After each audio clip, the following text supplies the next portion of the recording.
संयोग से मेरे हाथ में पकड़ी लकड़ी बहुत जोर से उसके सिर पर गिरी और वह मर गई। आप ही बताइए इसमें मेरा क्या कसूर है? वह मर गई, लेकिन आप मानेंगे कि वह आपके हाथों मरी। एक माँ अपनी बेटी की मौत बर्दाश्त नहीं कर पाई।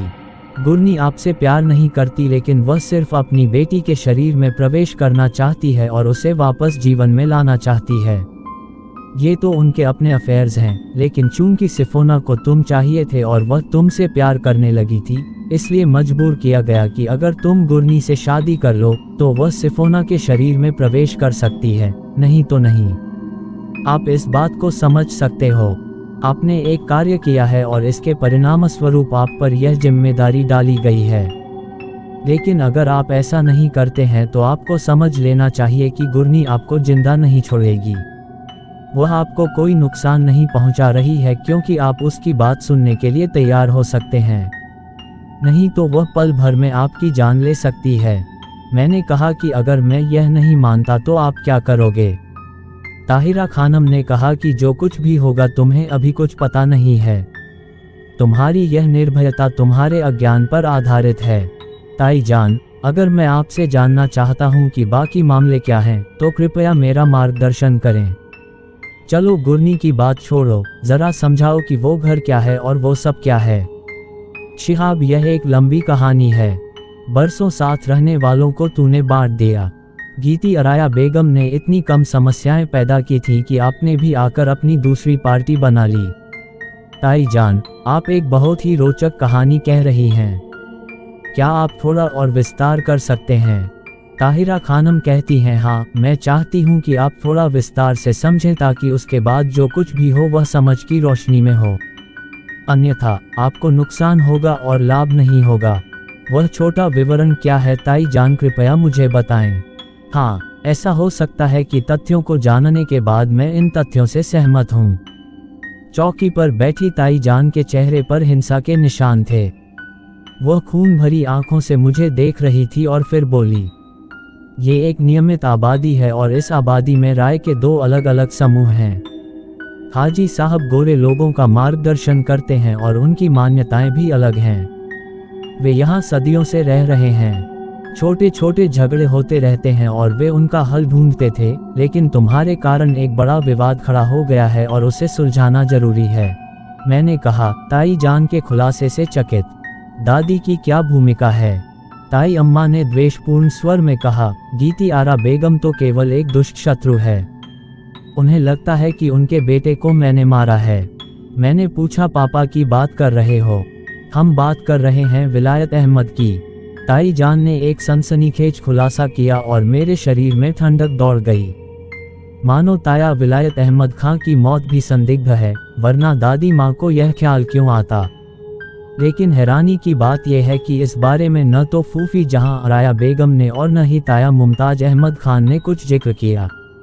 यहाँ तक कि रियाज साहब ने भी इस बारे में बात नहीं की। ये थोड़ा अचंभित करने वाला था।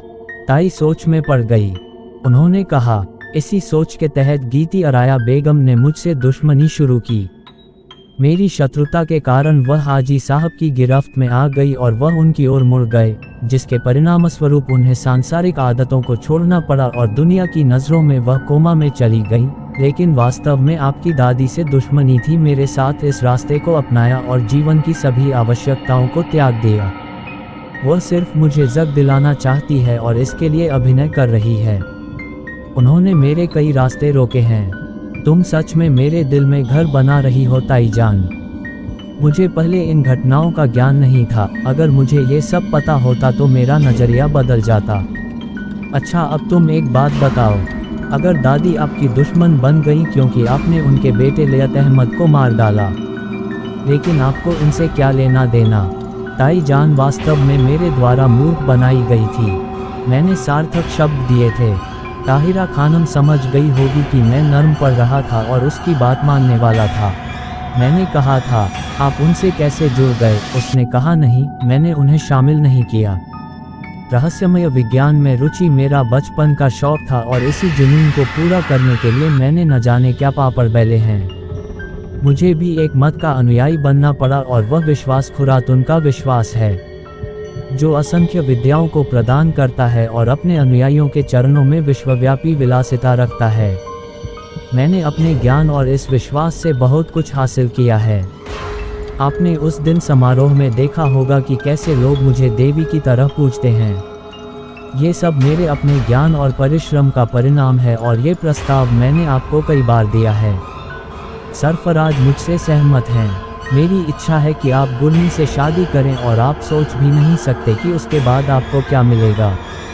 सरफराज को वह सब नहीं मिल सकता क्योंकि वह सिर्फ मेरे फॉलोअर होंगे, लेकिन आप सीधे इन लोगों से जुड़ जाएंगे और अगर आप उनसे जुड़ गए तो समझ लीजिए कि हमारे सारे मतभेद खत्म हो जाएंगे। आप हम में से एक होंगी और गुरनी निश्चित रूप से आपकी हर तरह से मदद करेगी क्योंकि वह आपकी पत्नी होंगी। अरे तुम सोच भी नहीं सकते कि तुम क्या पाओगे। आपने बहुत समय बिताया और बड़े घाटे के सौदे किए, लेकिन जब भी कोई व्यक्ति होश में आता है, गुरनी यहाँ है, उसे खुशखबरी सुनाओ। मैंने फिर कहा, ताई जी एक बात और बताओ, जब आपके पास इतने संसाधन हैं तो आप भाईजान के माध्यम से हमारी संपत्ति पर क्यों नज़र गड़ाए हुए हैं। कुछ बातें ऐसी होती हैं जिन्हें गोपनीय रखना चाहिए और मेरी सीधी लड़ाई तुम्हारी दादी से है, मुझे उन्हें भी कुछ दिखाना है। एक बात और बताओ, पापा की मृत्यु कैसे हुई। ताई जान अजीब लहजे में बोली, मुझे बिल्कुल नहीं पता। ये स्पष्ट हो गया कि वह कुछ छुपा रही थी। मैंने कहा था, पिता की मृत्यु के बारे में पिता, माता और दादी को कोई संदेह नहीं है कि आप भी इस मृत्यु का कारण हैं। मैंने कहा, मुझे नहीं पता। एक आखिरी बात और बताओ कि क्या हम और उनके बच्चे तुम्हारे हैं। ताई जान का चेहरा एक बार फिर बिगड़ने लगा। कुछ पल वह मुझे खून भरी निगाहों से देखती रही, फिर धीमी आवाज में बोले, तुम सोचते हो कि तुम बहुत चतुर हो और तुम मुझे अपने ज्ञान में मूर्ख बना रहे हो। ताहिरा खानम आपके दिल की हर एक बात पढ़ सकती हैं। नहीं नहीं नहीं नहीं, नाराज होने की कोई बात नहीं है। जब कोई आपके करीब आता है तो आपको उसके साथ नरमी से पेश आना चाहिए। वैसे भी मैं आपका भतीजा हूँ, मैं भी आपके साथ एक रिश्ते में हूँ और आप मुझे कुछ नए रिश्तों में शामिल होने के लिए आमंत्रित कर रहे हैं। कोमल बनो प्रिय। ताहिरा खानम ने कहा कि आपने मुझसे जो भी सवाल पूछे हैं, मैंने अच्छे भाव से उनका जवाब दिया है, लेकिन ऐसे कई सवाल हैं जो हमारे साथ जुड़ने के बाद आपकी जानकारी में आएंगे और आप उनका सही जवाब पा सकेंगे। ये गुरनी है, बोलो, क्या इससे समझौता कर लोगे। मैंने कहा, क्या करूं ताई जान। फिर आओ, दियों के इस बाड़े के पास आओ और उसका हाथ पकड़कर उसे दिलासा दो कि तुम उससे शादी करोगे। इससे गुरनी शांत होगी और वह अपनी स्थिति बनाए रखेगी। मुझे इन मंत्रों का ठीक से ज्ञान नहीं था। मैं एक मतवाले बैल की तरह था जो किसी बात की परवाह नहीं करता था और निडर होकर सब कुछ करता था। पहले तो मैं इस बारे में नहीं घुसा, लेकिन अब मैं मन ही मन हंस रहा था। मैं ताई जान को अपना खेल दिखाना चाहता था, तो मैं इस बाड़े की ओर बढ़ा और सफ़ेद सांप घबराहट में इधर उधर बिखरने लगे। गुरनी का हू बंद हो गया था। मैं आगे बढ़ा और फिर अचानक गुरनी की पीठ पर पूरी ताकत से लात मारी और गुरनी जमीन पर गिर पड़ी। उसकी गर्दन, जिसे उसने पकड़कर अपने कंधों से बांध रखा था, फुटबॉल की तरह लुढ़क गई और गौनी जमीन पर रेंगने लगी। मैं हंसा और उसका हाथ पकड़कर बोला, चलिए मैं आपको सही जगह दिखाता हूँ। गुरनी की कटी हुई गर्दन से भयानक चीख निकली।